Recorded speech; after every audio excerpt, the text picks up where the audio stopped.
Okay, it's Sunday, October 6th, and the framing contractor is going to be starting framing early next week. And after talking to my plumbing subcontractor, he was a little concerned about the height of my footings, 18-inch height here, as far as getting proper drainage from the furthest most point, which would be this area I'm standing at right here. It's going to be the master suite. Bathtub is going to be right in this, or shower, I'm sorry, is going to be right in this area here. Bathtub will be over there. So he's a little worried about getting the proper drop in the drain line coming from there all the way over 56 feet over that direction.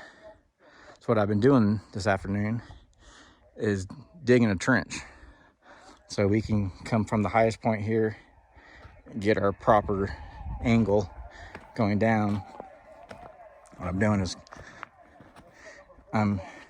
we got some footings here that I have to squeeze in between, so I'm making a line right here. I figure by the time we get around here, we'll start getting below the current elevation of the ground. That's what I've done here. This soil is really tricky. I'm using a trenching shovel, so bucket, so it's not the best for doing this, but that's all I have. It's a 12-inch trenching bucket. This soil here is super rocky, so it just breaks up and makes it really fun to dig. So this is sloping down to where I'll be going underneath the footer here with my 4-inch drain line eventually, and then coming out over here. So I still have to dig out. I'll dig a trench out this way, and then my septic tank's going to be out here. So if everything calculates properly, I'll be at my right depth to go into my septic tank right here. Hopefully by the time the main drain line comes right here, we're just below the footer here, I'll be able to tunnel through, continue on out.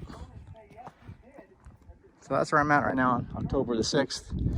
Hopefully the next video I'll have some I-joist here, and the floor will be framed up, and we'll start putting rough-in plumbing in. Another reason I had to do this tunnel is these this distance here is I think it's 36 feet from one end to the next. That was too big to get out way out here where I'm at on the back of a lumber truck. So we had to break up the I-joist in half.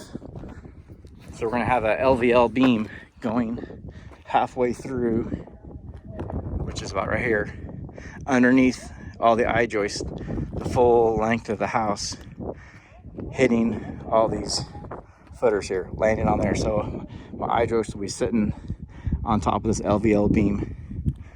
So that means is I've lost another 12 inches, the thickness of that LVL beam, in clearance for crawl space. So we're talking, it's going to be 6 inches maybe above the ground, 7, 8 inches above the ground some spots. So that's why I needed another trench here. So if I come through my crawl space, I'll be able to squeeze underneath the LVL beam and then get onto this side of the house if I need to ever have to go underneath the house after it's finished.